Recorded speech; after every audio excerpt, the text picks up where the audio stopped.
प्रणाम प्रणाम स्वामी। स्वामी, त्रयोदशी तिथि में आपके आलोकित होने का समय आ गया है। हाँ। स्वामी, आलोक प्रसारित कीजिए स्वामी, अन्यथा विलंब हो जाएगा। हाँ स्वामी।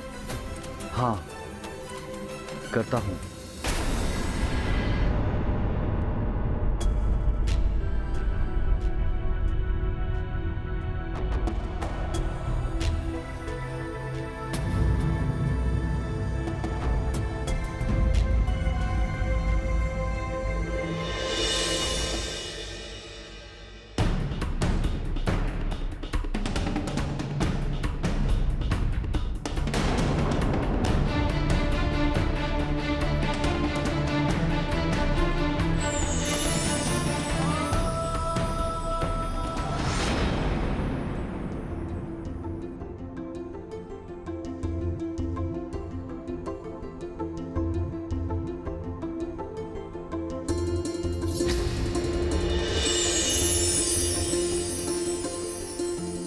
कुछ प्रकाश दिखाई तो दे रहा है, किंतु इन मेघों के कारण चंद्रदेव दिखाई नहीं दे रहे।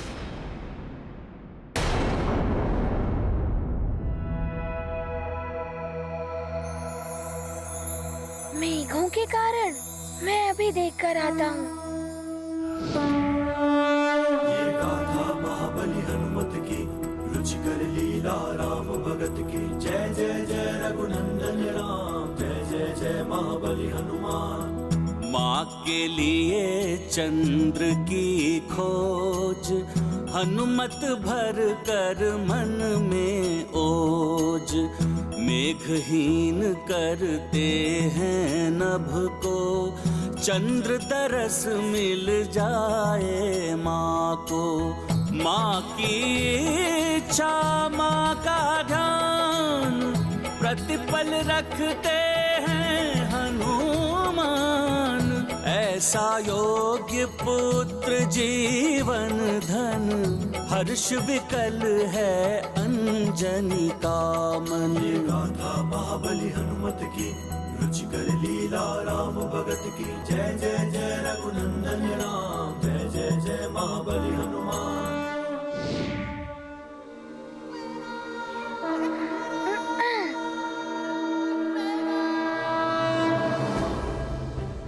ये देखो, हमारा मित्र कैसे मेघों को हटा रहा है।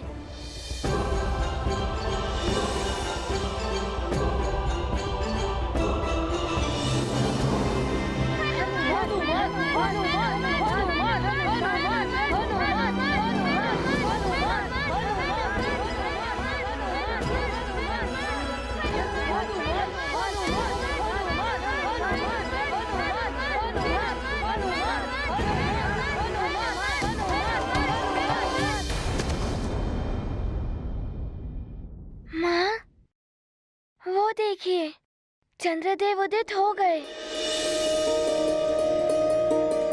ओम जम चंद्राय नमः।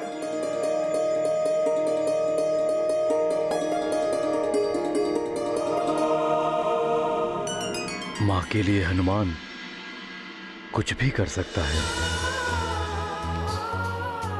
अंजना, पूजा का थाल लेकर आओ और पूजा प्रारंभ करो। चित्रा, स्वामी कुछ असामान्य से प्रतीत हो रहे हैं। स्वामी, आप त्रिदेवों से भेंट करने गए थे ना? क्या हुआ वहां? त्रिदेवों ने भी सहायता करने से मना कर दिया। कहते हैं अकाटनीय है शनि की दशा। जब किसी को मेरी चिंता ही नहीं, तो मैं क्यों सारे जगत की चिंता करता रहूं? मैं क्यों अपने प्रकाश से सारे जग को आलोकित करूं? चित्रा, शीत प्रधान है स्वामी। सदैव सौम्य और शांत रहने वाले स्वामी को मैं पहली बार इतनी उग्र रूप में देख रही हूँ। कहीं ये शनि दशा का प्रभाव तो नहीं? अभी तो शनिदेव की दृष्टि सिर्फ आंशिक रूप से ही पड़ी है स्वामी पर, न जाने पूर्ण रूप से पड़ेगी तब कैसा अनर्थ हो जाएगा। आप शनिदेव से क्षमा मांगकर परिस्थिति का दृढ़ता से सामना करें। किंतु मैं क्षमा क्यों मांगू? इसलिए कि आपने हरिदेव सभा में अपमान किया है शनिदेव का। हम त्रिदेवों ने ही ये शक्ति दी है विधि के विधान से बंधे होने के कारण हम उनसे शक्ति नहीं छीन सकते। हम त्रिदेवों पर यदि शनि दशा का योग बनता है तो हम भी नहीं बच सकते शनिदेव के प्रकोप से।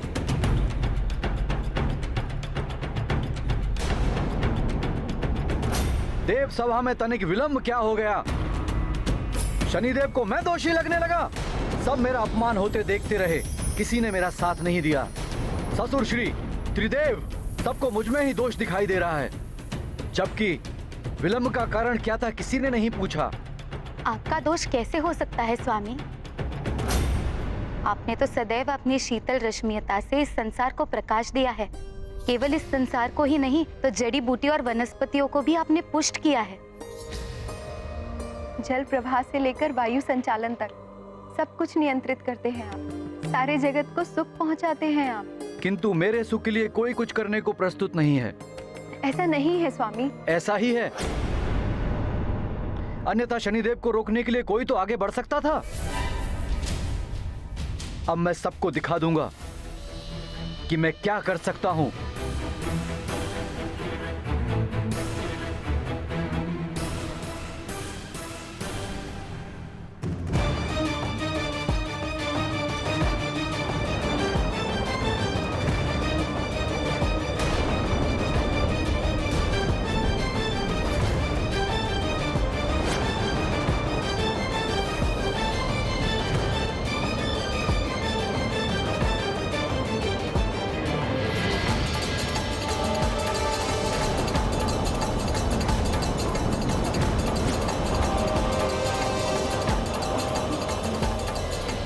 स्वामी ये क्या कर रहे हैं आप?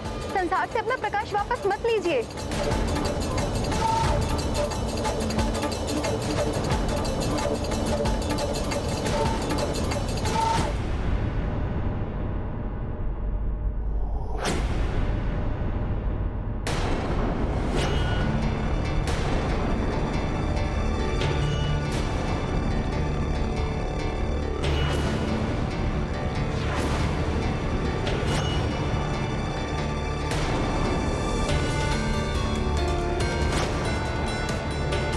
यकाएक चंद्रमा पर काली माँ कैसे छा गई? आश्चर्य है, कुछ पल पूर्व तक तो ठीक था चंद्रदेव। ये तो ग्रहण की भांति प्रतीत हो रहा है, किंतु असमय ये ग्रहण कैसा?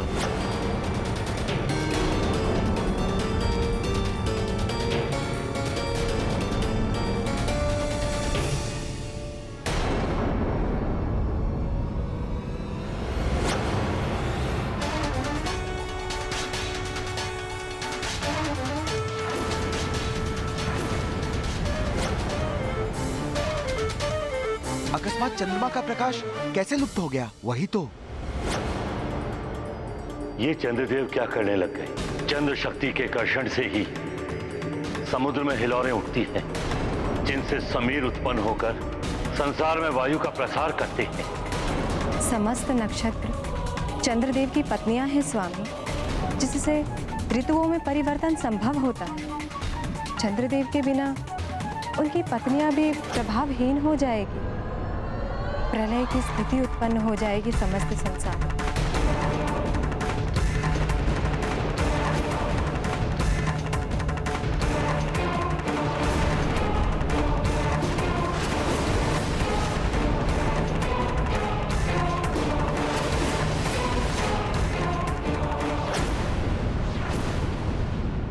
नारायण नारायण, इस अंधकार में तो राक्षसी शक्तियां और भी बलवती हो उठेंगी।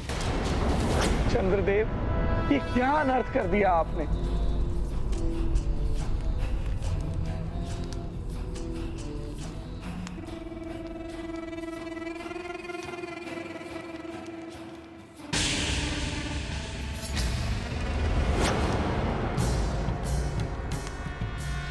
शुक्ल पक्ष की त्रयोदशी, फिर भी ऐसा अंधकार, जबकि ग्रह गोचर के अनुसार चंद्र ग्रहण की ऐसी कोई दशा है ही नहीं। उत्तम, अति उत्तम, सर्वोत्तम।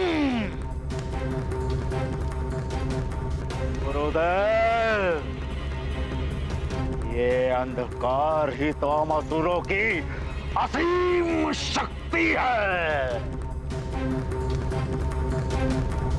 मेरे रक्षी योद्धा चंद्रलोक पहुंचते ही होंगे और फिर वो अमृत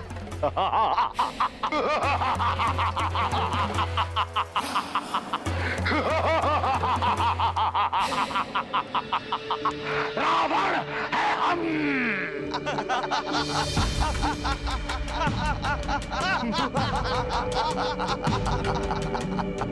राक्षसों, ये अंधकार शुभ संकेत होगा हमारे लिए। हमारी शक्तियां दोगुनी हो चुकी हैं। अब हमें अमृत लेके जाने से कोई नहीं रोक सकता। चंद्रदेव से प्रकाश का कम होना और फिर अकस्मात उनका लुप्त हो जाना, ये कोई असामान्य घटना नहीं, ये किसी बड़ी अनिश्चितता का संकेत है।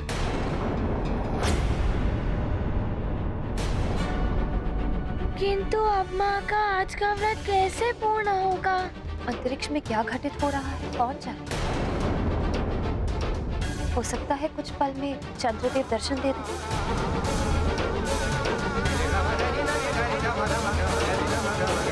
कोई संकट भी हो सकता है चंद्रदेव पर। कहीं ये शनिदेव का प्रभाव तो नहीं?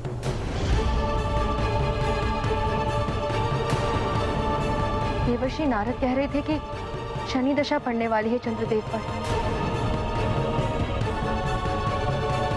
शनि दशा पड़ने वाली है, अर्थात अभी समय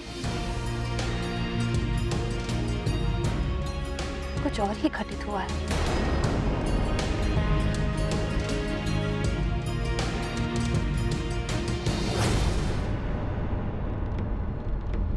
देव सभा में तो केवल मैंने आप पर अपनी आंशिक दृष्टि ही डाली थी चंद्रदेव, किंतु अब आप पर मेरी पड़ने वाली पूर्ण दृष्टि से आपको कोई रक्षित नहीं कर सकता।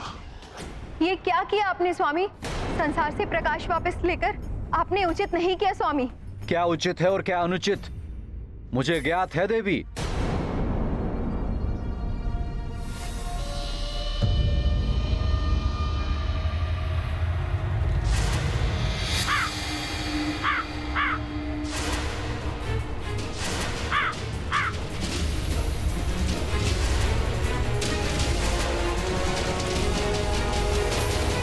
शनिदेव,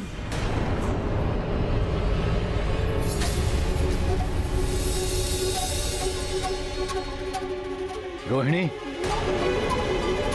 चित्रा, शनिदेव चंद्रलोक के निकट आ रहे हैं। अब आप अपनी अन्य 25 बहनों के साथ अमृत की सुरक्षा करें। किंतु आप? मैं अज्ञातवास के लिए जा रहा हूं। जब मैं यहाँ मिलूंगा ही नहीं तो शनिदेव कैसे अपनी दृष्टि का प्रभाव मुझ पर डाल पाएंगे? किंतु स्वामी, इस प्रकार पलायन करना उचित नहीं। दृढ़ता से सामना कीजिए। नहीं, शनिदेव की दृष्टि से बचने में ही भलाई है।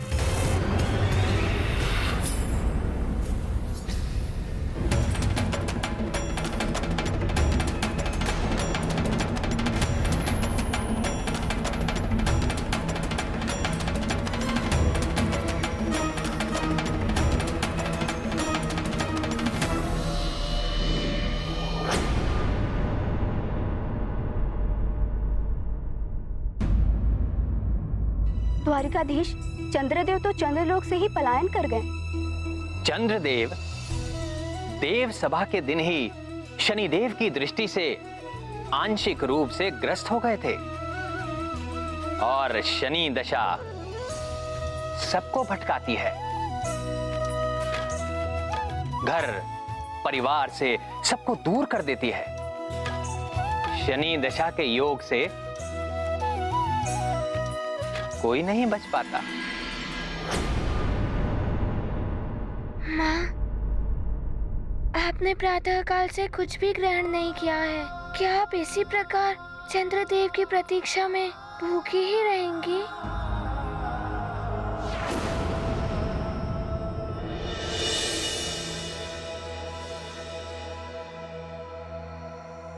कर आता हूँ कि क्या हुआ है।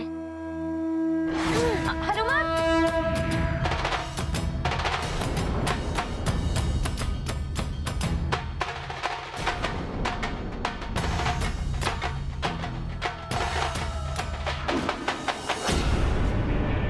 सुना है शनि दशा से बचना असंभव है। उचित होता कि स्वामी यहीं रहकर परिस्थिति का सामना करते। स्वामी भले ही हमसे दूर हो गए हैं चित्रा, हम उनके अर्धांगिनी हैं और उनका दायित्व अब हमारा दायित्व है।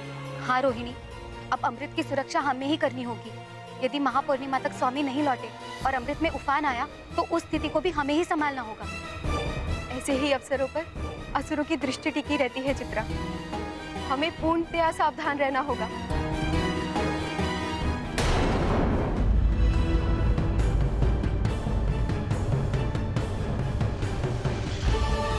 ना जाने क्या हुआ है चंद्रलोक में। कोई संकट होगा तो उसका शीघ्र ही हल निकालना होगा। अन्न जल ग्रहण किए बिना कब तक रहेंगी मेरी माँ? फिर चला गया हनुमान। ये भी तो ज्ञात नहीं हो पा रहा कि वहाँ चंद्रलोक में क्या हो रहा है।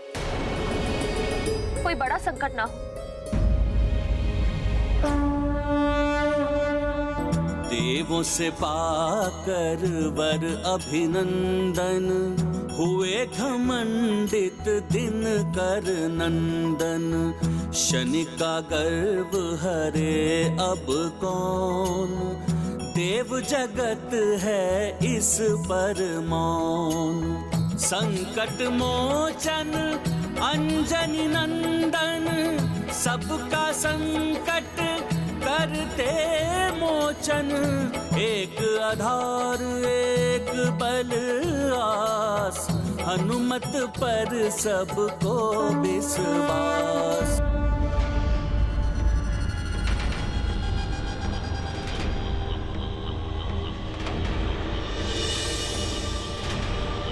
चंद्रलोक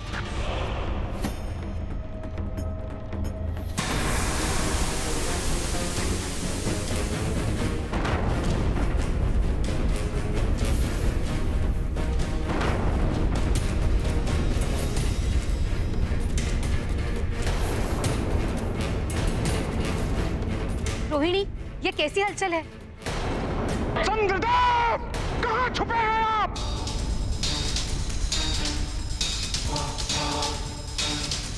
चंद्रदेव, कहाँ छुप के बैठे हैं आप? आ गया हूं मैं चंद्रलोक के निकट। अब आप मुझसे बच नहीं सकते।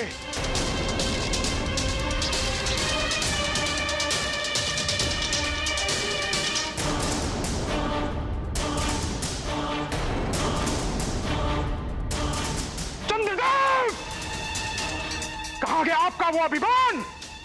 शीघ्रता से मेरे सामने आ जाइए, अन्यथा मैं शनिदेव इस समूचे चंद्रलोक को जलाकर भस्म कर दूंगा। शांत हो जाइए शनिदेव, शांत हो जाइए। यदि हमारे स्वामी से कुछ भूल हुई है तो उसके लिए हम आपसे क्षमा मांगते हैं, किंतु इस तरह चंद्रलोक का विनाश करने से आपको कुछ प्राप्त नहीं होगा। आप तो न्याय के देवता है शनिदेव, आप नहीं चाहेंगे कि चंद्रलोक के विनाश से संसार संकट में पड़ जाए। प्रणाम दक्ष पुत्रियों, आपको क्षमा मांगने की आवश्यकता नहीं है। आप लोग केवल इतना बता दें कि चंद्रदेव कहाँ हैं। इसे तो हम भी अनभिज्ञ हैं शनिदेव। हम मात्र इतना जानते हैं कि स्वामी चंद्रलोक में नहीं है। चंद्रदेव, आप मुझसे नहीं छुप सकते, ढूंढ ही लूंगा मैं आपको। कोई विशेष संदेश है तो कहिए। प्रणाम। देखता हूं मैं भी कि कहां जाते हैं आप मेरी दृष्टि से बचकर। मेरी शनि दशा से आज तक कोई नहीं बचा, ये तो आपको भी ज्ञात है ना।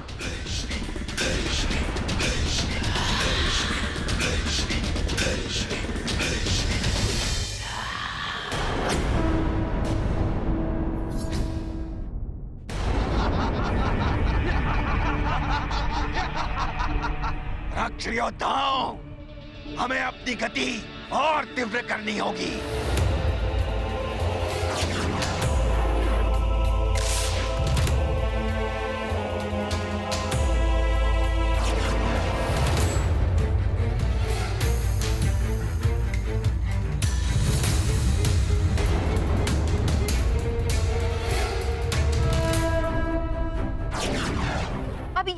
आ रहा है चंद्रलोक की ओर। सावधान हो जाओ रक्षकों, आगंतुक कोई असुर भी हो सकता है। प्रणाम माताओं, मैं केसरी नंदन हनुमान हूँ। मुझे चंद्रदेव से भेंट करनी है।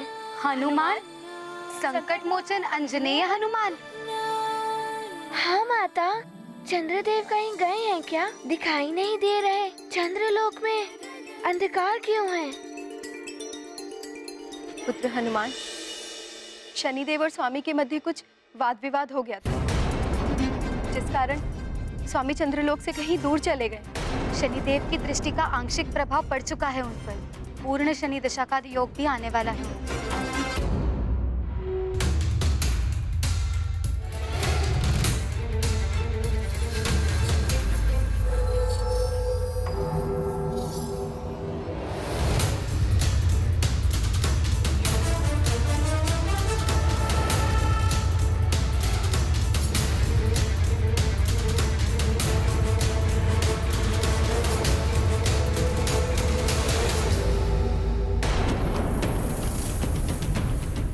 अगर शनिदेव ने पूर्ण दृष्टि डाल दी चंद्रदेव पर, तो माँ का उपवास कैसे पूर्ण होगा?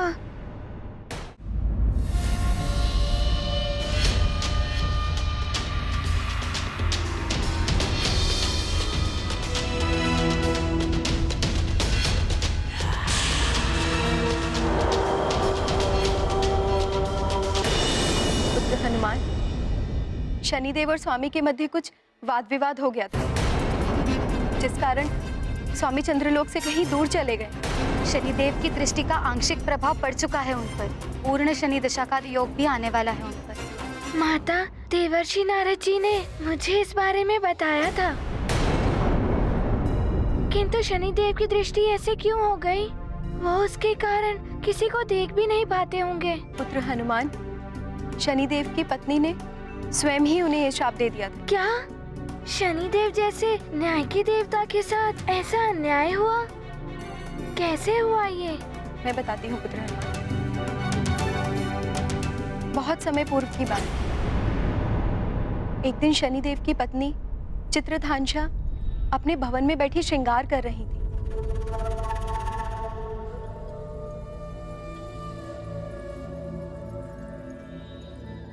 सेविकाओं, आज ऐसा अप्रतिम श्रृंगार करो मेरा कि स्वर्ग की अप्सराएं भी देखें तो ईर्ष्या कर उठी। चित्रधांशा से और स्वामी की नजर उठे तो हथेला चित्रधांशा के मुखड़े से। ऐसा ही होगा महारानी।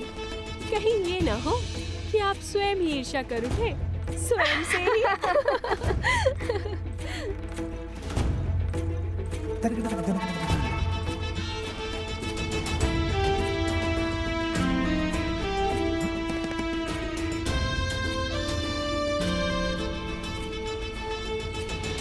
महारानी जी, आज तो आपके केशों में उलझ कर रह जाएंगे महाराज शनिदेव।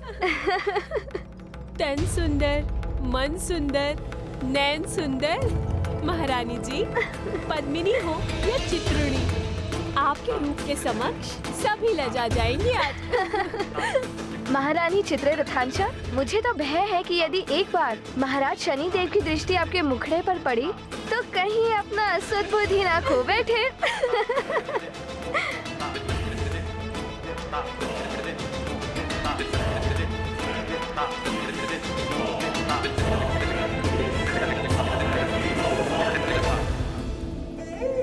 हाँ, सत्य कह रही हो तुम। मुझे तो स्वयं से ईर्ष्या हो रही है। स्वामी भी देखेंगे तो मंत्र मुग्ध हो जाएंगे। मैं जाती हूँ स्वामी के पास। अब तक तो स्वामी की पूजा साधना भी पूर्ण हो गई होगी। जी महारानी जी, वो अभी अभी अपने कक्ष की ओर गए हैं।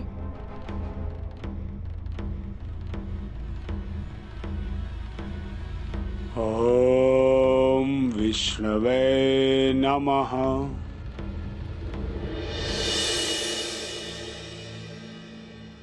रुकिए महारानी जी, तनिक नुपुर झनकाते हुए चलिए महारानी जी।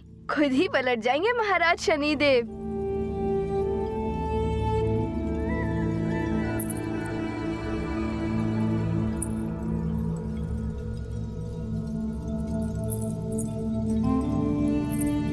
ओम विष्णवे नमः।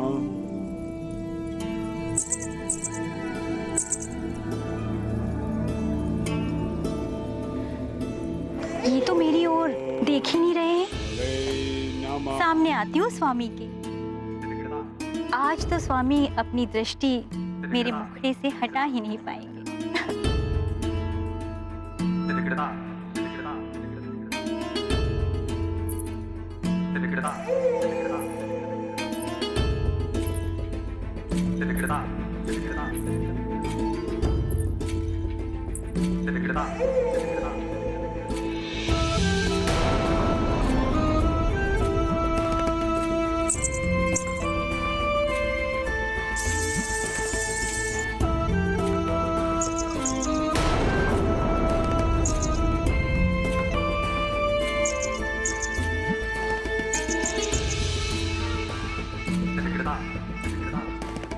कोई प्रतिक्रिया नहीं।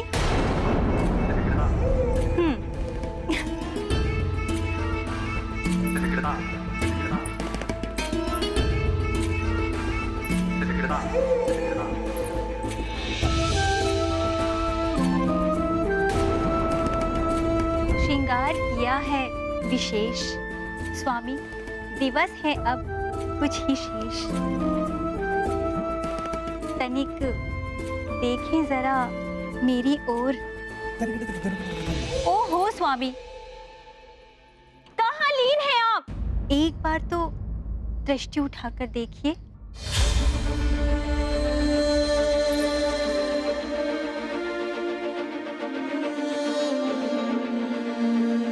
स्वामी, आपकी पूजा तो समाप्त हो गई है, फिर भी आप ध्यान में लीन है क्या? ओम विष्णवे नमः। महारानी चित्ररथांशा, मुझे तो भय है कि यदि एक बार महाराज शनिदेव की दृष्टि आपके मुखड़े पर पड़ी तो कहीं अपना सद्बुद्धि ना खो बैठे। स्वामी, आपकी चित्ररथांशा आपके समक्ष है। देखिए मेरी ओर, कैसी दिखाई दे रही हूँ?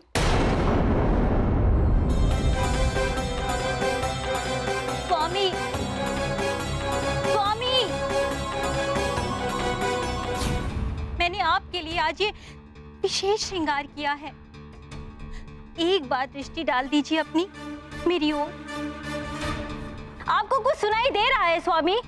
मैं कब से पुकार रही हूँ आपको। स्वामी, मेरी ओर दृष्टि उठाकर तक नहीं देखा आपने। आप मेरे सौंदर्य का अपमान कर रहे हैं। व्यर्थ हैं आपके ये नेत्र जो आप अपनी प्रेममयी स्त्री की ओर भी ना उठा सके। अब से आप मेरी ओर तो क्या, किसी अन्य की ओर भी अपनी दृष्टि उठाकर नहीं देख सकेंगे। मैं चित्ररथांशा आपको श्राप देती हूँ।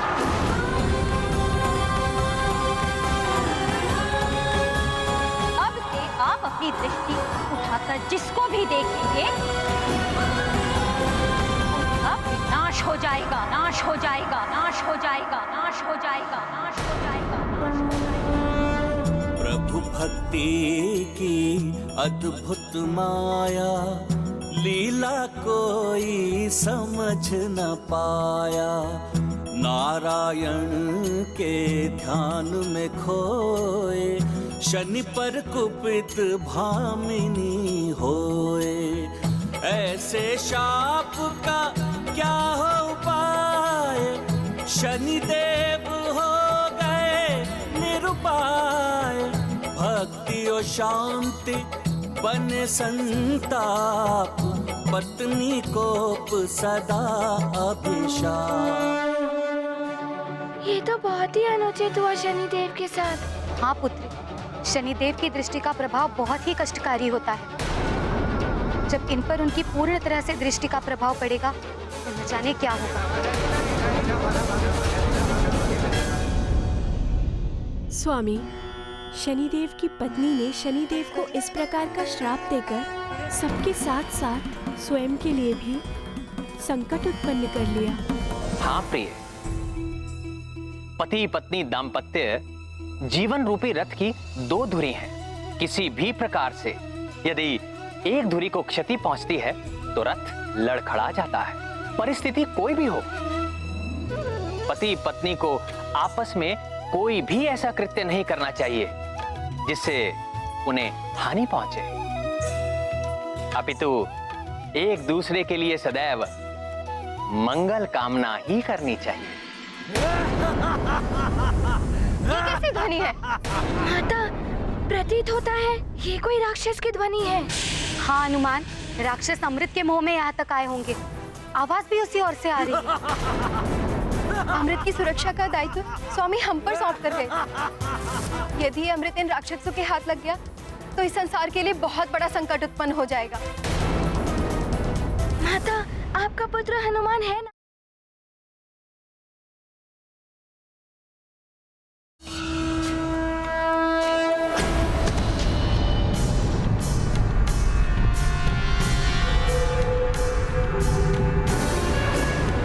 वो सो रखा है अमृत कलश। चलो। रुक जाओ राक्षसों, आगे मत बढ़ना, अन्यथा तुम्हारी मृत्यु निश्चित है। मृत्यु हमारी नहीं, तुम्हारी होगी मूर्खों। तुम तो क्या, तुम्हारे चंद्रदेव भी हमें नहीं मार सकते। हट जाओ हमारे मार्ग से। आक्रमण!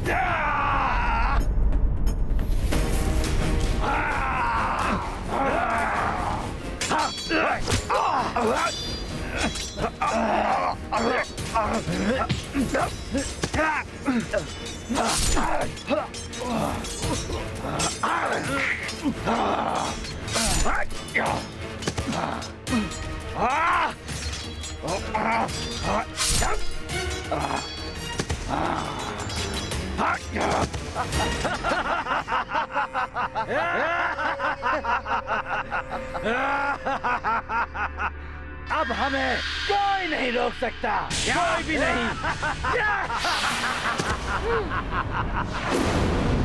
हमें तो मात्र नर रूपी नारायण ही मार सकता है, अन्यथा कोई नहीं। रक्ष योद्धाओं, आगे बढ़ो और उठा लो अमृत कलश। हनुमान, रोको ही नहीं। यदि अमृत कलश इनके हाथ लग गया तो बहुत बड़ा अनर्थ हो जाएगा।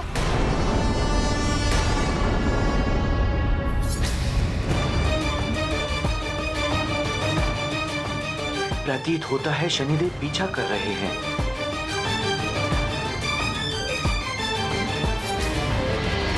मुझे ऐसे किसी स्थान पर जाना होगा जहां शनिदेव ना पहुंच सके, ना ही उनकी दृष्टि मुझ तक पहुंच पाए। चंद्रदेव! रुक जाइए चंद्रदेव! शनिदेव तो निकट ही आ रहे हैं, तीव्र और तीव्र। आप कुछ भी कर लें शनिदेव, किंतु आप मुझ तक कभी नहीं पहुंच पाएंगे। चंद्रदेव, आप देवता हैं, इस भांति पीठ दिखाकर भागना देवों को शोभा नहीं देता। रुक जाइए!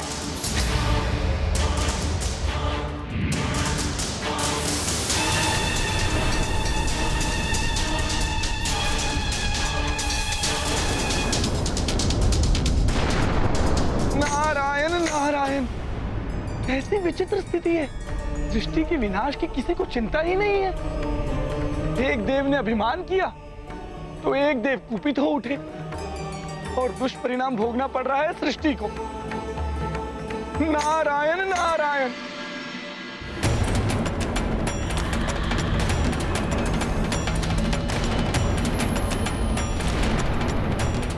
शनिदेव एवं चंद्रदेव दोनों को ही ज्ञात है कि कोई संसार में कहीं भी चला जाए, ग्रह गोचर के प्रभाव से कोई बच नहीं सकता है। चंद्रदेव की मति तो शनि दशा के कारण भ्रमित हो सकती है, किंतु शनिदेव को तो सब ज्ञात है, फिर भी सृष्टि के विनाश में लिप्त है। कुछ तो करना ही होगा, इन्हें रोकना ही होगा। नारायण नारायण। ये दृष्टि और उग्र होती जा रही है, वेग और बढ़ाना होगा। तेज और बढ़ाओ।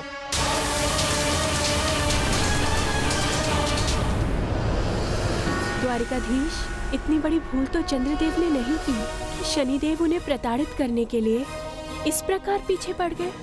प्रिय कालिंदी, जिस प्रकार अग्नि में घृत पड़ने से अग्नि दहक उठती है, उसी प्रकार शनिदेव की उग्र प्रवृत्ति रूपी अग्नि में क्रोध का घृत पड़ चुका है। क्रोध ने शनिदेव के विवेक को हर लिया है। वो न्याय और अन्याय की परिभाषा भूल चुके हैं। इसीलिए ना तो उन्हें सृष्टि का विनाश दिखाई दे रहा है और ना ही अमृत की कोई चिंता है।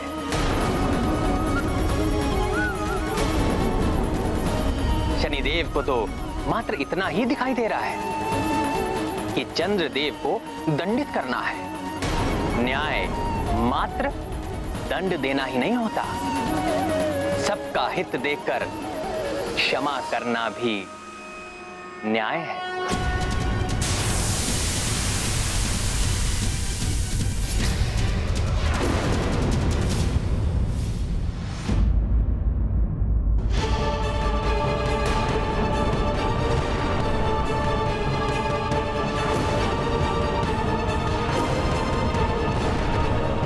आकाश में हर ओर अग्नि और विस्फोट, मेरा पुत्र किसी संकट में ना आ जाए। कुछ तो बहुत ही अनिष्टकारी घटित हो रहा है वहां पर, और मैं मात्र देखने के अलावा कुछ नहीं कर पा रहा हूं।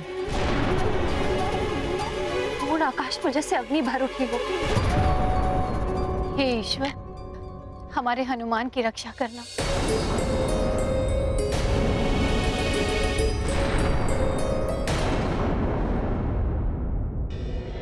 नारायण नारायण। देवर्षि, आप प्रणाम। देवर्षि। शनिदेव, ये आप क्या कर रहे हैं? ये अनुचित है। अनुचित तो चंद्रदेव कर रहे हैं देवर्षि। क्या इस भांति भागना देवताओं को शोभा देता है? शनिदेव, चंद्रदेव आपकी दृष्टि के आंशिक प्रभाव के कारण ये सब कर रहे हैं, किंतु आप तो स्थिति से परिचित हैं। देखिए देखिए किस प्रकार सृष्टि का विनाश हो रहा है। यदि आप देवताओं के विवाद का लाभ उठाकर असुर अमृत ले गए तो बहुत बड़ा अनर्थ हो जाएगा। बस देवर्षि, यदि ये बात आप चंद्रदेव को समझाएं तो उचित होगा। यदि वो इस प्रकार भागते नहीं तो सृष्टि का विनाश नहीं होता। चंद्रदेव ही दोषी है इस सब के लिए, और अब उन्हें मेरे कोप से कोई नहीं बचा सकता। प्रणाम। नारायण नारायण। शनिदेव कुछ समझना नहीं चाहते और चंद्रदेव ने तो त्रिदेवों की बात भी नहीं सुनी। मुझे कुछ और ही करना होगा। नारायण नारायण।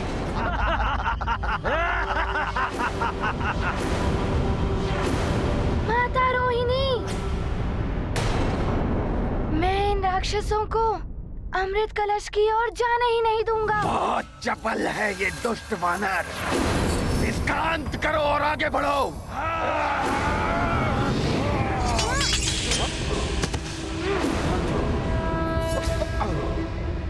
मैं यहाँ हूँ।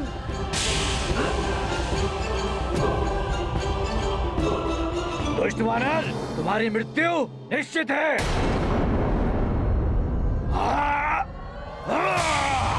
हनुमान!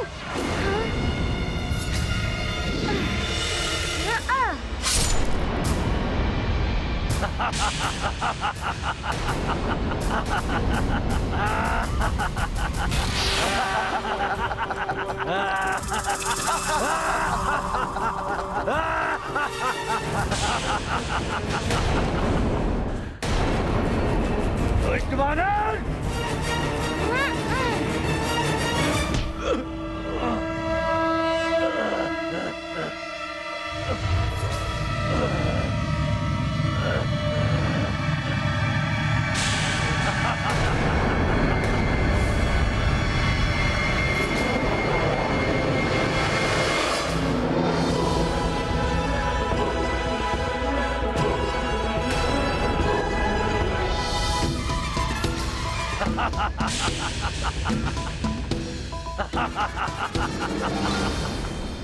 मेरा अंत तुम्हारे वश में नहीं है वानर। तुम तो क्या, कोई भी मेरा हित नहीं कर पाएगा।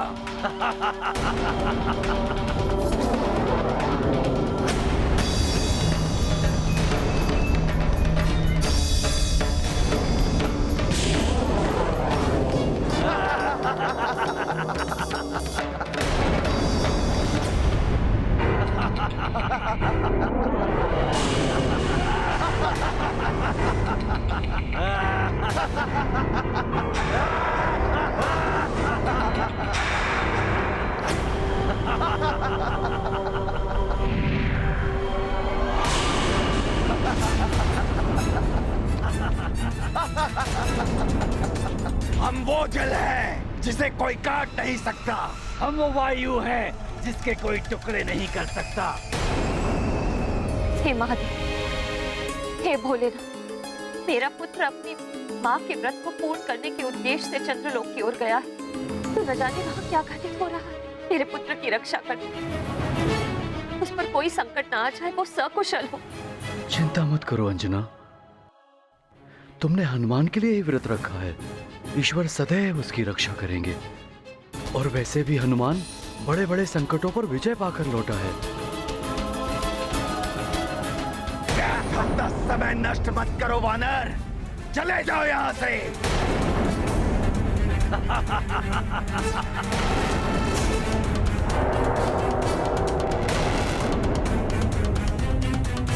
मेरे समक्ष तो विकट परिस्थिति उत्पन्न हो गई है।